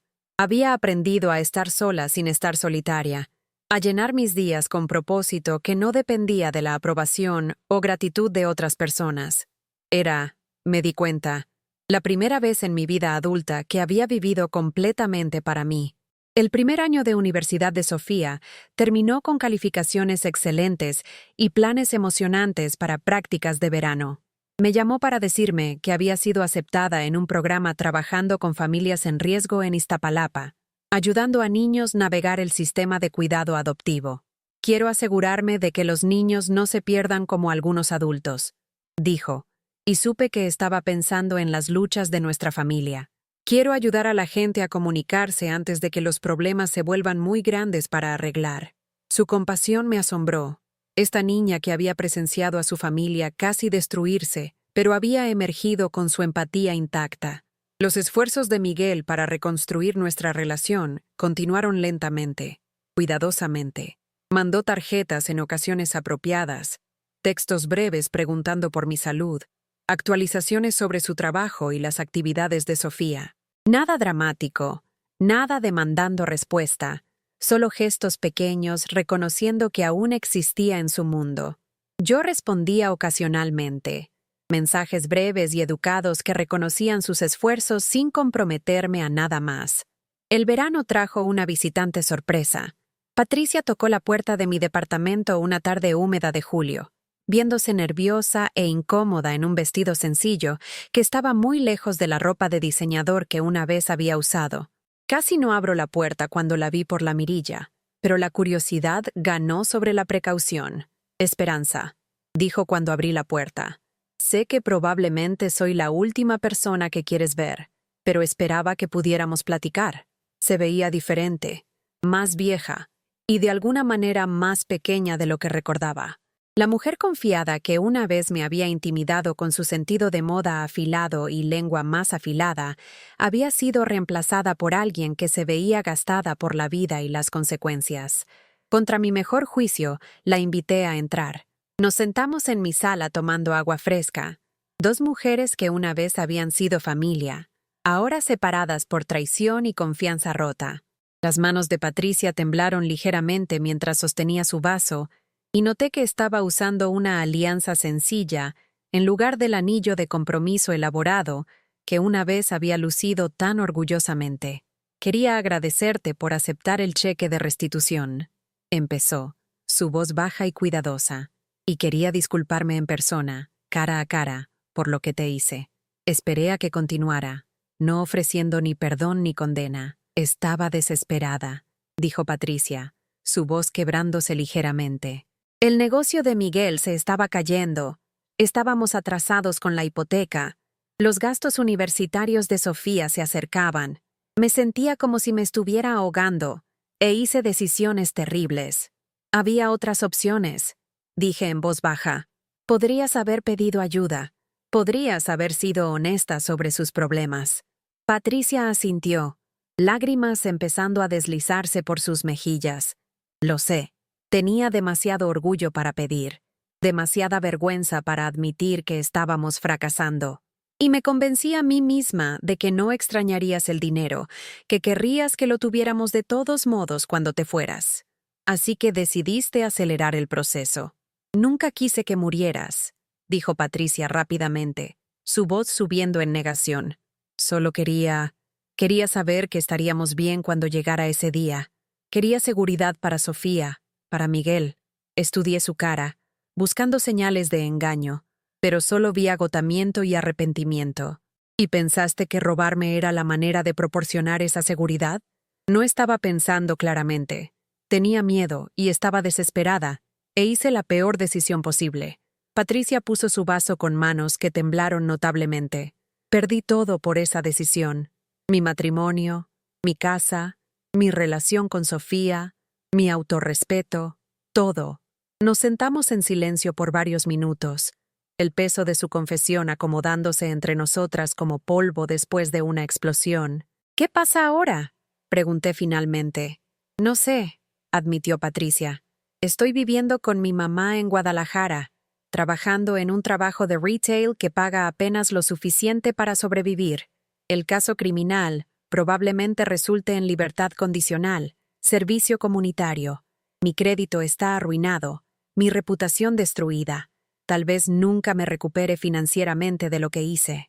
Debería haberse sentido como justicia, escuchar sobre su caída, su sufrimiento.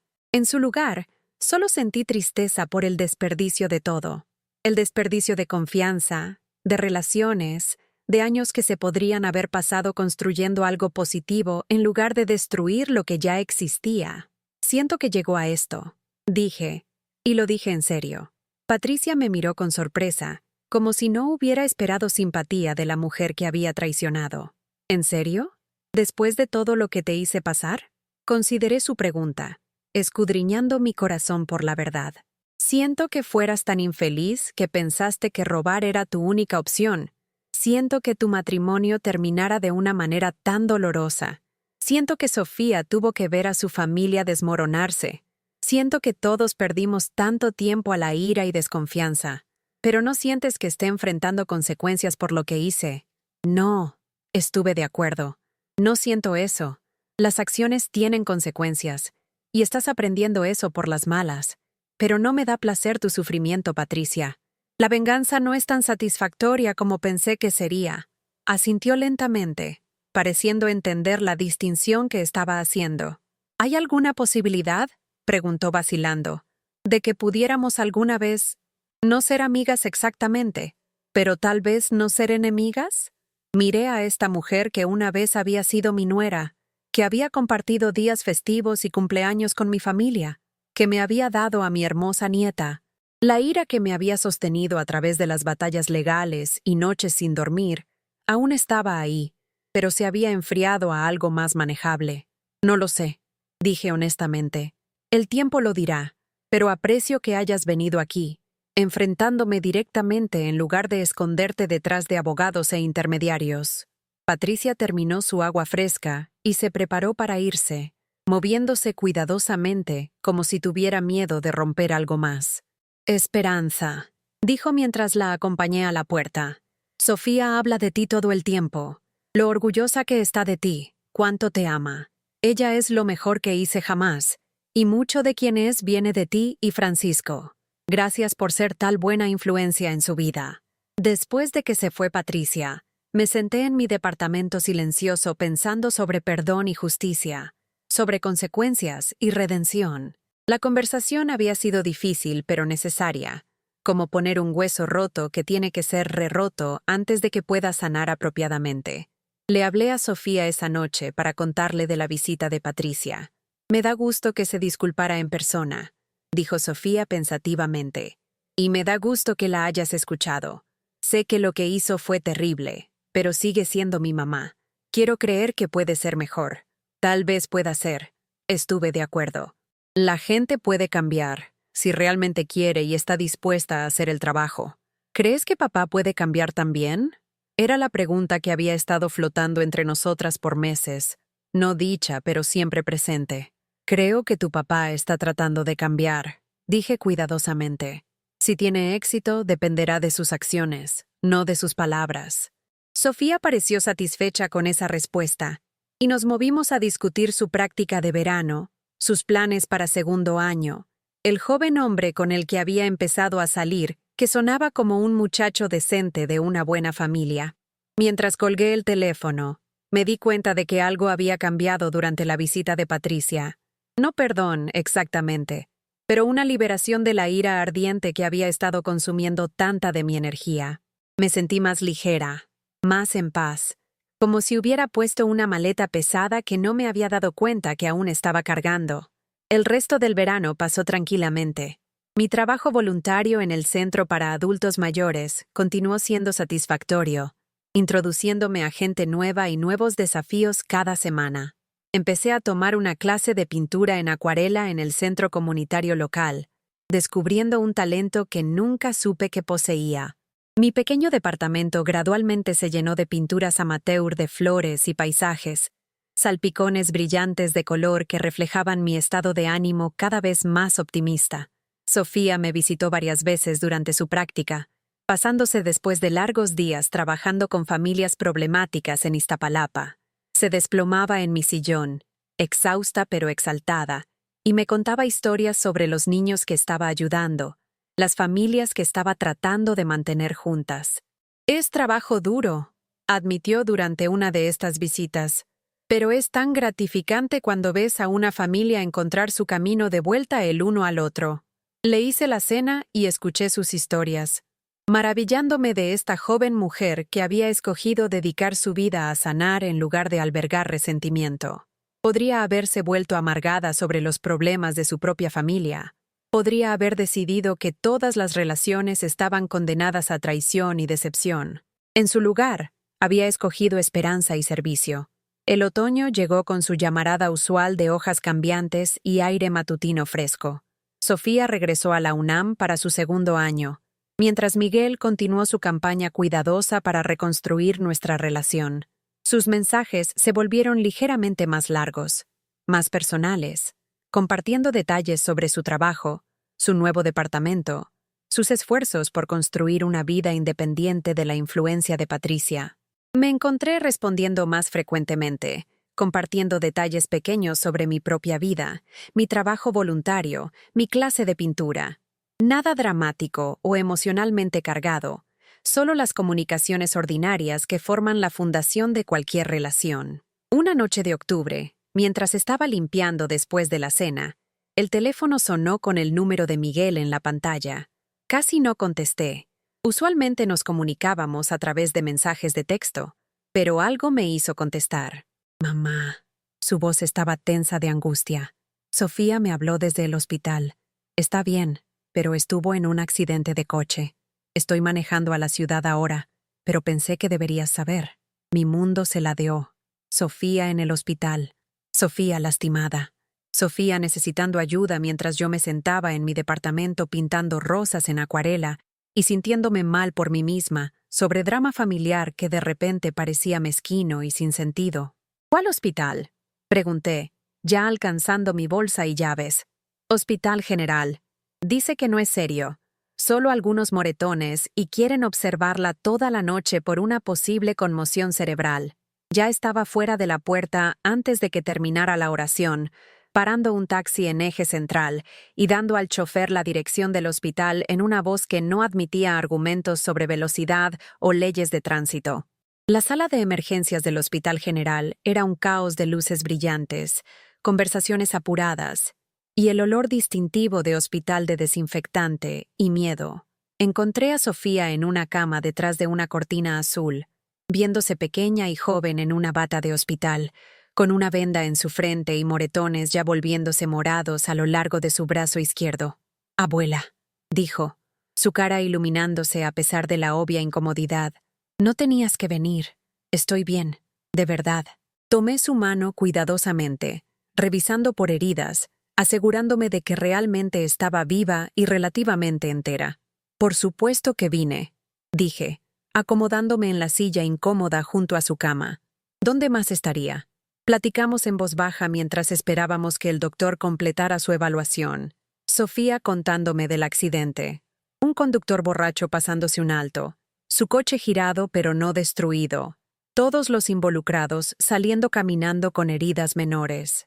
Escuché con la mitad de mi atención, mientras la otra mitad catalogaba sus movimientos, su habla coherente, sus ojos claros, todas las señales de que mi nieta iba a estar bien. Miguel llegó una hora después, viéndose demacrado y asustado, aún usando su ropa de trabajo y cargando un ramo de flores de la tienda de regalos del hospital. Se apuró a la cama de Sofía, sus ojos escaneando su cara con la atención feroz de un padre confrontando su peor pesadilla. «¿Cómo te sientes, corazón? ¿Necesitas algo? ¿Debo llamar al doctor?» Sofía se rió suavemente, haciendo mueca por el movimiento. «Papá, estoy bien. La abuela me ha estado cuidando muy bien». Miguel me miró por primera vez desde entrar al cuarto, y vi algo en sus ojos que no había visto en años. Gratitud genuina.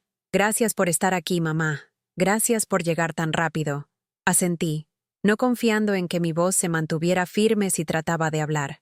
Los tres de nosotros pasamos la noche en ese cuarto de hospital, turnándonos para dormir en sillas incómodas mientras Sofía dormía inquieta bajo observación. No fue una experiencia placentera, pero fue extrañamente sanadora. Por primera vez en años, estábamos unidos en un propósito común: cuidar a alguien que todos amábamos. En las horas tempranas de la mañana, cuando Sofía estaba durmiendo y el hospital se había asentado en su silencio pre-amanecer, Miguel y yo nos encontramos solos juntos por primera vez desde que se había descubierto la falsificación del testamento. «Pudo haber muerto», dijo en voz baja, su voz gruesa con el terror que todo padre lleva justo debajo de la superficie. «Pero no murió», respondí, viendo el pecho de Sofía subir y bajar con respiración firme y saludable. Cuando recibí esa llamada, cuando escuché que estaba en el hospital, la voz de Miguel se desvaneció, pero supe lo que quería decir. El reordenamiento instantáneo de prioridades que pasa cuando alguien que amas está en peligro. El entendimiento repentino de lo que realmente importa. Pone las cosas en perspectiva. Estuve de acuerdo. Nos sentamos en silencio por un rato. Dos personas que se habían lastimado profundamente, pero que compartían el mismo amor feroz por la joven mujer durmiendo en la cama de hospital. «Mamá», dijo Miguel finalmente, «sé que no tengo derecho a pedir esto, pero necesito que sepas que si algo le hubiera pasado a Sofía esta noche, si la hubiéramos perdido, los últimos años habrían sido el arrepentimiento más grande de mi vida». Lo miré. Este hombre de mediana edad, con líneas de preocupación grabadas profundas alrededor de sus ojos, y vi ecos del niño pequeño que solía correr hacia mí cuando estaba lastimado o asustado. «No le pasó nada», dije suavemente. «Va a estar bien. Pero nosotros no estamos bien, ¿verdad? Nuestra familia no está bien, y no sé cómo arreglarlo». La pregunta colgó en el aire entre nosotros, pesada con años de dolor y malentendido. «Yo tampoco lo sé», admití. «Pero tal vez no necesitamos arreglar todo de una vez. Tal vez solo necesitamos empezar con no empeorar las cosas». Miguel asintió lentamente, como si estuviera considerando la sabiduría en pasos pequeños y metas modestas. Sofía fue dada de alta del hospital la siguiente tarde con una declaración limpia de salud e instrucciones de descansar por algunos días. Insistió en regresar a su dormitorio en lugar de quedarse con Miguel o conmigo, alegando que se sentía bien y no quería perderse más clases de las necesarias. Pero por primera vez en años, Miguel y yo coordinamos nuestro cuidado por ella, mandándonos textos de actualizaciones cuando le hablábamos, asegurándonos de que tuviera todo lo que necesitaba sin abrumarla con atención. Era algo pequeño, apenas digno de notar, pero se sintió como progreso. El incidente pareció cambiar algo en todos nosotros. Sofía se volvió más intencional sobre mantener relaciones conmigo y con Miguel, negándose a dejarnos permanecer seguros, separados por geografía y agravios viejos. Miguel se volvió más directo en sus comunicaciones, menos cuidadoso y calculado, como si el miedo de perder a Sofía hubiera quemado algunas de sus defensas autoprotectivas. Y yo me encontré más dispuesta a responder a sus propuestas, más abierta a la posibilidad de que el tiempo y esfuerzo genuino podrían sanar algo de lo que había sido roto. El Día de Muertos de ese año fue diferente. Sofía anunció que quería pasarlo con su abuela y su papá, y que no planeaba aceptar un no por respuesta de ninguno de nosotros. «No tenemos que ser mejores amigos», dijo durante una de nuestras llamadas semanales, «pero podemos ser adultos civilizados que comen juntos por mi bien». Era chantaje emocional del tipo más gentil, y ambos lo sabíamos. También era imposible de resistir. Miguel ofreció organizar la cena en su nuevo departamento en Condesa, un lugar pequeño de una recámara que estaba lejos de la casa suburbana que él y Patricia habían compartido durante su matrimonio. Llegué con salsa de arándanos casera y reservas profundas, preparada para aguantar unas horas de conversación educada por el bien de Sofía. En su lugar, me encontré disfrutando la tarde. Miguel claramente había puesto esfuerzo considerable en la comida, y su departamento, aunque pequeño, estaba limpio y cómodo. Más importante, parecía genuinamente relajado de una manera que no había visto en años, como si el fin de su matrimonio hubiera levantado un peso que no se había dado cuenta que estaba cargando. Sofía estaba radiante, brillando de satisfacción por haber orquestado esta reunión familiar. Se movía entre su papá y yo con afecto fácil, claramente deleitada de que todos estuviéramos en el mismo cuarto sin que nadie gritara o se fuera. La conversación fue cuidadosa al principio, limitada a temas seguros como la escuela de Sofía, el clima y eventos actuales. Pero mientras la tarde progresó y el vino relajó las defensas de todos, nos encontramos hablando de cosas más personales.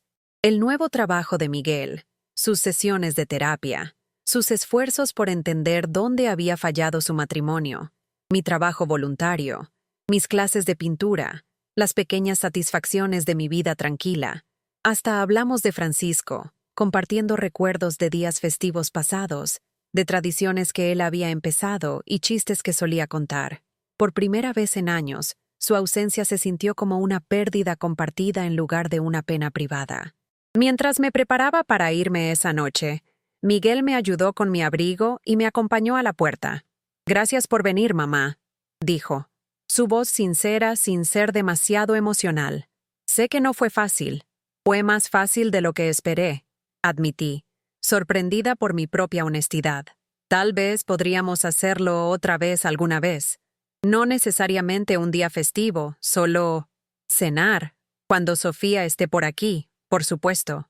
Consideré su sugerencia, pesando mi precaución continua contra la obvia felicidad de Sofía al ver a su familia junta. «Tal vez», dije, lo cual fue más como un sí de lo que cualquiera de nosotros había esperado. El invierno se acomodó sobre la Ciudad de México con su mezcla usual de belleza y dificultad. Mi departamento se mantuvo caliente gracias a un nuevo sistema de calefacción que el casero finalmente había instalado, y me encontré esperando con ganas las tardes tranquilas, cuando podía pintar o leer sin la presión de obligaciones sociales. Sofía vino a visitarme durante sus vacaciones de invierno, pasando 2 semanas alternando entre mi departamento y el de Miguel, llenando ambas nuestras vidas con su energía y risa.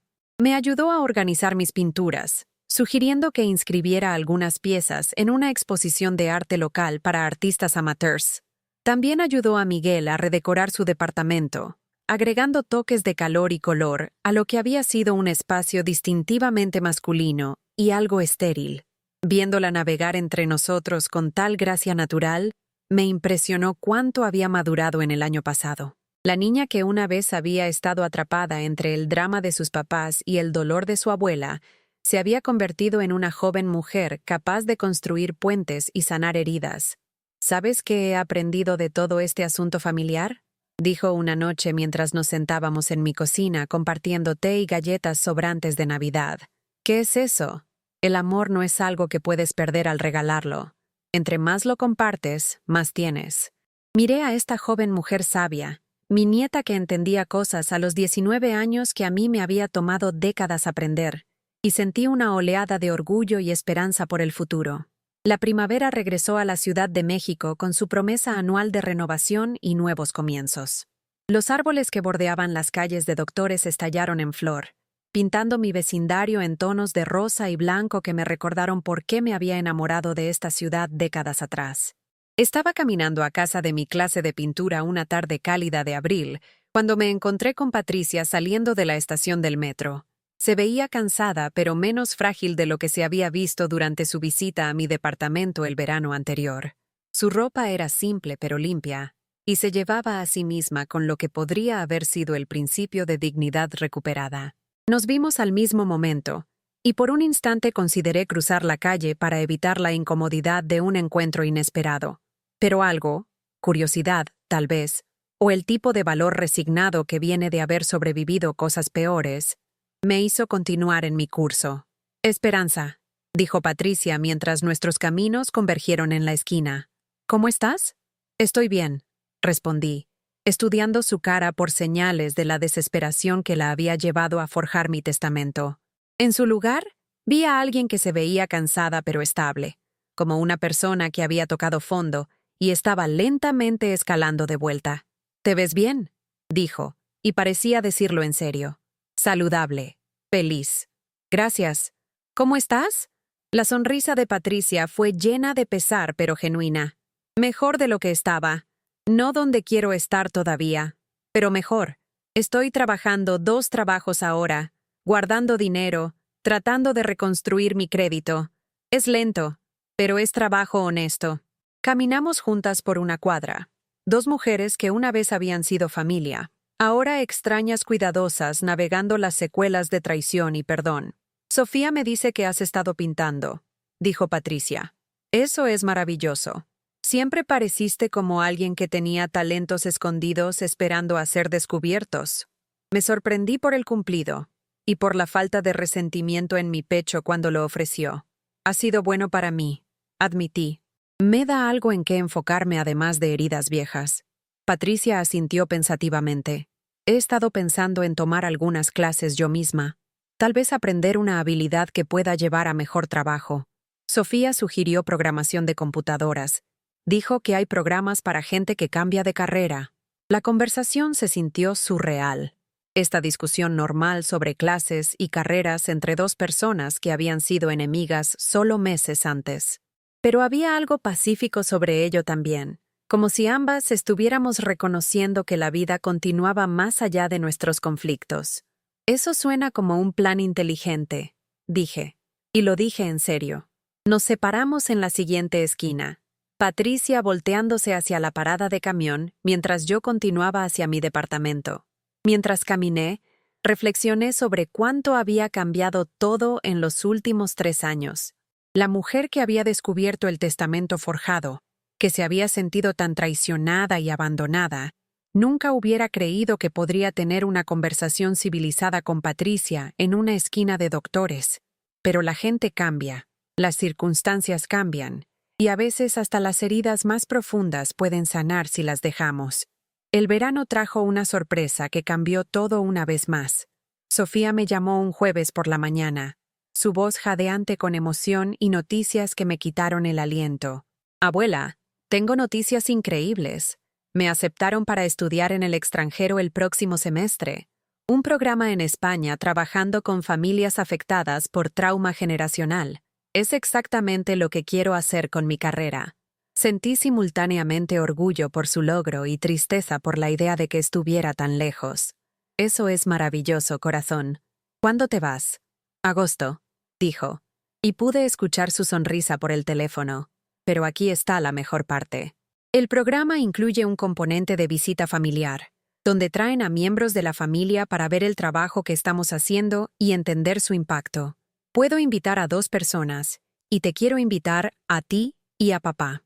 La idea de viajar a España, de ver a Sofía en su elemento haciendo trabajo que le importaba, era emocionante, pero la perspectiva de pasar una semana en un país extranjero con Miguel, de navegar cualquier progreso que habíamos hecho en cuartos cercanos, era desalentadora. No tienes que decidir ahorita. Sofía continuó, como si leyera mis pensamientos. Piénsalo, pero realmente espero que ambos digan que sí. Esto es importante para mí, y lo quiero compartir con las personas que más amo. Para la noche, había tomado mi decisión. El miedo a la incomodidad no era rival para el amor de mi nieta, y curiosidad sobre el trabajo que estaba haciendo.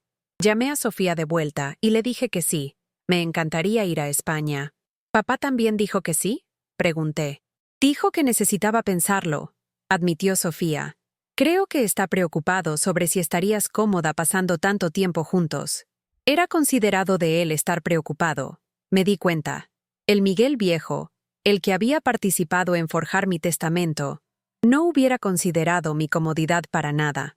Dile que yo dije que sí primero, le dije a Sofía. Eso podría hacer su decisión más fácil. Miguel me llamó el siguiente día, su voz cuidadosa e incierta. Mamá, Sofía me dijo que accediste a ir a España. Quería asegurarme de que realmente estuvieras bien con que ambos estuviéramos ahí antes de darle mi respuesta. Estoy bien con eso, dije, y me di cuenta de que realmente lo estaba. Sofía nos quiere a ambos ahí, y esto es sobre ella, no sobre nosotros. Ok, entonces, dijo Miguel, y pude escuchar alivio en su voz. Vamos a España. Los meses antes del viaje se llenaron de planeación y preparación. Sofía nos mandó listas de lectura sobre historia española y el proceso de paz, sobre recuperación de trauma y terapia de sistemas familiares. Claramente tenía pasión por su trabajo y quería que entendiéramos su contexto e importancia. Miguel y yo nos encontramos coordinando nuestros arreglos de viaje, compartiendo información sobre vuelos y hoteles, consultando sobre qué empacar para el clima de septiembre en Madrid. Las conversaciones fueron prácticas y amistosas, enfocadas en logística en lugar de emociones, pero representaron un nivel de cooperación que no habíamos logrado en años. La noche antes de nuestra partida, me acosté en la cama viendo el techo, preguntándome qué traería la semana. Ver a Sofía en su elemento profesional ayudaría a Miguel y a mí a encontrar nuestro camino de vuelta a algo parecido a una relación normal. Estar en un país extranjero, lejos de los detonantes familiares y recuerdos dolorosos de casa, ¿nos permitiría vernos más claramente? ¿O la proximidad forzada y el estrés compartido de viajar expondría cuán poco progreso habíamos hecho realmente? Me quedé dormida sin respuestas, pero con un sentido de anticipación que se sentía más esperanzado que ansioso. El vuelo a Madrid fue largo pero cómodo, hecho más fácil por la consideración de Miguel en mejorar nuestros asientos y su disposición para manejar la logística de viaje internacional.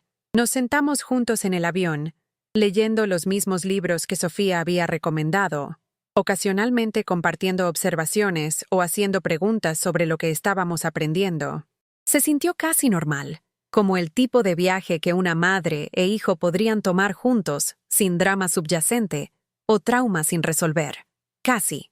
Sofía nos encontró en el aeropuerto, radiante de emoción y orgullo, ansiosa de mostrarnos el país del que se había enamorado en el mes pasado. Se veía diferente de alguna manera, más confiada y con propósito, como si el trabajo que estaba haciendo la hubiera ayudado a crecer hacia sí misma de maneras nuevas. «Bienvenidos a España», dijo, echándonos los brazos encima a ambos en un abrazo de tres que se sintió natural y correcto. «Tengo tanto que mostrarles». La semana que siguió fue como nada que hubiera esperado. Recorrimos sitios históricos y aprendimos sobre los siglos de conflicto que habían formado la sociedad española. Visitamos centros comunitarios donde Sofía y sus compañeros estudiantes estaban trabajando con familias aún sanando del trauma de la guerra civil y la dictadura. Conocimos abuelas que habían perdido hijos, madres que habían criado niños en la sombra de la violencia, gente joven que estaba determinada a construir un tipo diferente de futuro. El trabajo que Sofía estaba haciendo era claramente significativo, tanto para ella como para las familias que estaba ayudando. Facilitaba grupos de apoyo, organizaba conversaciones intergeneracionales, ayudaba a la gente a encontrar maneras de hablar sobre dolor que había sido cargado en silencio por décadas. Viéndola trabajar, me impresionó cuán naturalmente recurría a lecciones de las luchas de nuestra propia familia. Entendía traición y perdón, pérdida y reconciliación, de maneras que la hacían únicamente efectiva en ayudar a otros a navegar retos similares. ¿Ven cómo usa sus propias experiencias?, preguntó la doctora O'Brien, la profesora que supervisaba el programa de Sofía, durante una de nuestras conversaciones. No se esconde del dolor en la historia de su propia familia. Lo transforma en empatía y perspicacia que ayuda a otros a sanar. Miguel y yo pasamos horas hablando esa semana, caminando por las calles históricas de Madrid, sentados en bares saboreando cervezas, explorando ruinas de castillos y pueblos costeros. Las conversaciones variaron desde asuntos prácticos sobre la educación de Sofía hasta discusiones más profundas sobre el viaje de nuestra propia familia de traición a reconciliación tentativa. «Nunca entendí lo que el dinero representaba para ti», admitió Miguel una noche mientras veíamos el atardecer sobre la bahía de Santander. «Pensé que eran solo números en una cuenta, algo que no extrañarías porque no lo estabas gastando de todos modos. Representaba seguridad», le dije, tratando de encontrar palabras para sentimientos que me había tomado años entender. «Después de que murió tu papá, el dinero era lo único que me hacía sentir segura, que me hacía sentir que no me convertiría en una carga para nadie más. Pero nunca fuiste una carga, mamá. Siempre has dado más de lo que has recibido». Miré a este hombre, mi hijo, que finalmente era suficientemente grande para entender los miedos que habían formado tanto de mi comportamiento. «Lo sé ahora», dije, pero no lo sabía entonces. El miedo hace que la gente haga cosas extrañas. Hace que acaparen amor y dinero y perdón, como si hubiera solo una cantidad limitada de cada uno. ¿Es eso lo que yo hice también? ¿Acaparé seguridad porque tenía miedo de no tener suficiente? Era una pregunta perspicaz, una que hablaba de crecimiento y autoconciencia que no había esperado de él. Creo que tal vez todos lo hicimos, dije gentilmente. Tu papá y yo acaparamos dinero porque recordábamos ser pobres. Tú y Patricia lo acapararon porque tenían miedo de volverse pobres. Sofía no acapara nada porque ha aprendido que el amor y la seguridad vienen de relaciones, no de cuentas bancarias. Nos sentamos en silencio cómodo, viendo barcos pesqueros regresar al puerto, sintiendo la paz que viene del entendimiento finalmente rompiendo a través de años de dolor y confusión. En nuestra última noche en España, Sofía organizó una cena en un restaurante pequeño con vista al río Manzanares de Madrid. Los tres de nosotros nos sentamos alrededor de una mesa cargada de comida tradicional española, brindando por su éxito y nuestra semana inesperada de armonía familiar. Tengo algo que decirles a ambos, dijo Sofía, sus ojos brillantes de emoción y lo que podrían haber sido lágrimas. He decidido extender mi programa aquí por todo el año. El trabajo es demasiado importante para cortarlo, y estoy aprendiendo tanto. Mi corazón se hundió un poco por la idea de que estuviera tan lejos por tanto tiempo, pero también estaba orgullosa de su compromiso a trabajo que importaba. Eso es maravilloso, corazón, dije, hablando en serio a pesar de mi decepción personal. Creo que es perfecto, agregó Miguel. Estás haciendo exactamente lo que deberías estar haciendo a tu edad, siguiendo tu pasión y haciendo una diferencia. Sofía extendió la mano por la mesa y tomó ambas nuestras manos en las suyas. No podría hacer esto sin saber que ustedes dos están bien el uno con el otro, dijo seriamente. No podría estar aquí, tan lejos, si estuviera preocupada de que mi familia se desmoronara mientras no estoy. Pero esta semana me ha mostrado que ambos son fuertes, ambos capaces de cuidarse y cuidarse mutuamente cuando sea necesario. Mirando nuestras manos unidas en la mesa, manos jóvenes y manos de mediana edad, y manos ancianas, 3 generaciones conectadas por amor que había sobrevivido traición y perdón, sentí algo que no había experimentado en años, paz completa con mi situación familiar. No éramos perfectos, probablemente nunca lo seríamos, pero éramos reales, y estábamos tratando, y a veces eso es suficiente. El vuelo a casa fue más silencioso que el vuelo de ida, todos nosotros procesando lo que habíamos experimentado y aprendido.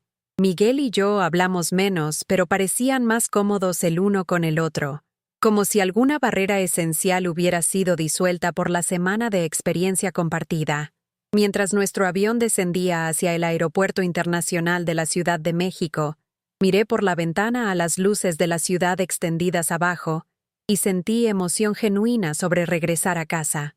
Mi departamento tranquilo, mis clases de pintura, mi trabajo voluntario, todo parecía más precioso por haber sido extrañado. Gracias por venir conmigo, mamá, dijo Miguel mientras esperábamos nuestro equipaje. Sé que no fue fácil, y estoy agradecido de que hayas estado dispuesta a intentar. Gracias por preguntarme, respondí, y gracias por ser el tipo de padre que cría a una hija como Sofía. Era tal vez la cosa más amable que le había dicho en años, y pude ver el impacto de las palabras en su cara. La vida se acomodó en una rutina nueva después de España. Sofía y yo hablábamos semanalmente por videollamada, su cara brillando con la satisfacción de trabajo significativo, mientras me contaba sobre sus proyectos y las familias que estaba ayudando. Miguel y yo mantuvimos contacto también, no las comunicaciones cuidadosas y formales de los años pasados, sino conversaciones genuinas sobre nuestras vidas, nuestro trabajo, nuestra preocupación compartida por el bienestar de Sofía. Los días festivos de ese año fueron diferentes otra vez. Sofía no pudo venir a casa para Navidad, pero organizó una llamada de video de 3 vías en la mañana de Navidad, abriendo regalos mientras nosotros veíamos desde nuestros departamentos respectivos. No era lo mismo que estar juntos, pero fue cálido y amoroso y real. Miguel me invitó a pasar Año Nuevo con él, no románticamente sino como familia, viendo la caída de la esfera en el Zócalo en televisión mientras compartíamos comida china y recordábamos la tradición de Francisco de hacer resoluciones que nunca pretendía mantener. ¿Cuál es tu resolución este año, mamá?, preguntó Miguel mientras se acercaba la medianoche. Pensé en ello, considerando los cambios de los años pasados, el crecimiento que había venido de sobrevivir traición y escoger perdón sobre resentimiento. Seguir pintando, dije finalmente. Seguir haciendo trabajo voluntario. Seguir estando abierta a lo que sea que venga después. Esas son buenas resoluciones, dijo Miguel. La mía es seguir siendo alguien de quien Sofía pueda estar orgullosa. Alguien en quien puedas eventualmente confiar otra vez. Ya eres alguien de quien Sofía está orgullosa, le dije. ¿Y la confianza? La confianza es algo que se reconstruye un día a la vez. La primavera trajo a Sofía de vuelta a casa para una visita. Su primera vez de regreso en México desde que se fue a España. Se veía radiante, más confiada que nunca, llena de historias sobre su trabajo y planes para su futuro. Había sido aceptada a la escuela de posgrado para trabajo social, con intenciones de especializarse en terapia familiar y recuperación de trauma. Quiero hacer aquí lo que he estado haciendo en España, explicó durante la cena en mi departamento. Ayudar a las familias a encontrar su camino de vuelta el una al otro. Ayudar a la gente a convertir su dolor en algo útil. También había traído noticias sobre Patricia, con quien había estado en contacto durante su tiempo en el extranjero. Mamá está yendo muy bien, dijo Sofía cuidadosamente, viendo las reacciones tanto de Miguel como mías. Ha estado yendo a terapia, trabajando 2 trabajos, tomando clases de computación por las noches. Me pidió que les dijera a ambos que piensa en ustedes seguido y espera que estén yendo bien. Era un gesto típicamente de Sofía, manteniendo conexiones con todos los que le importaban, independientemente de las complicaciones involucradas. Me da gusto que esté yendo mejor, dije, y lo dije en serio. Toma valor reconstruir tu vida después de perder todo. Quiere disculparse otra vez. Sofía continuó, pero no quiere intruir en la paz que todos han encontrado. Dijo que dijera que entiende si nunca quieren verla otra vez, pero espera que algún día puedan estar dispuestos a ser civiles si se encuentran. Consideré este mensaje pensando en la mujer que había traicionado mi confianza tan completamente, pero que también había tomado responsabilidad por sus acciones e hizo restitución lo mejor que pudo. Si la veo, seré civil, dije finalmente, pero no estoy lista para algo más que eso. Miguel asintió su acuerdo, y Sofía parecía satisfecha de que no estuviéramos rechazando la posibilidad completamente. El verano del regreso de Sofía se llenó de actividades familiares que hubieran parecido imposibles unos años antes. Fuimos a juegos de béisbol y museos. Tuvimos picnics en Chapultepec. Tomamos viajes de día a playas de Acapulco. No constantemente, pero regularmente, como si fuéramos una familia normal que disfrutaba pasar tiempo juntos. Porque, me di cuenta, eso era lo que nos habíamos convertido. Normal no era lo mismo que perfecto, pero era infinitamente mejor que roto. La graduación de Sofía de la universidad ese otoño fue una celebración de todo lo que había logrado, tanto académicamente como personalmente. Había mantenido calificaciones excelentes mientras hacía trabajo significativo. Había crecido hasta convertirse en una joven mujer confiada con metas claras y valores fuertes. Todos nosotros 3 estábamos ahí, Miguel y Patricia y yo, sentados en secciones diferentes del lugar de graduación, pero unidos en nuestro orgullo por esta joven mujer notable. Patricia había volado desde Guadalajara para la ocasión, viéndose más saludable y más estable de lo que la había visto en años. No hablamos durante la ceremonia, pero asentimos educadamente cuando nuestros ojos se encontraron, reconociendo la presencia de la otra sin drama u hostilidad. Se sintió como progreso. Después de la ceremonia, mientras las familias se reunían para fotos y celebraciones, Sofía insistió en fotos con todos, tomas de grupo y retratos individuales, capturando este hito con todas las personas que habían formado su vida. «Quiero fotos con toda mi familia», dijo firmemente cuando alguien sugirió que Patricia debería esperar su turno. «Todos los que me aman pertenecen en estas fotos. Así que nos tomamos fotos juntos, todos nosotros, sonriendo para la cámara mientras Sofía brillaba entre nosotros. En las fotos, nos veíamos como lo que éramos, una familia que había pasado por tiempos difíciles, pero había encontrado su camino de vuelta al amor. Mientras nos preparábamos para separarnos después de la celebración, Patricia se me acercó vacilando, su expresión nerviosa pero determinada.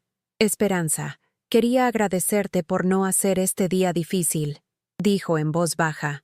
«Podrías haber hecho las cosas incómodas y escogiste no hacerlo. Eso significa mucho para mí. Este día es sobre Sofía, respondí simplemente.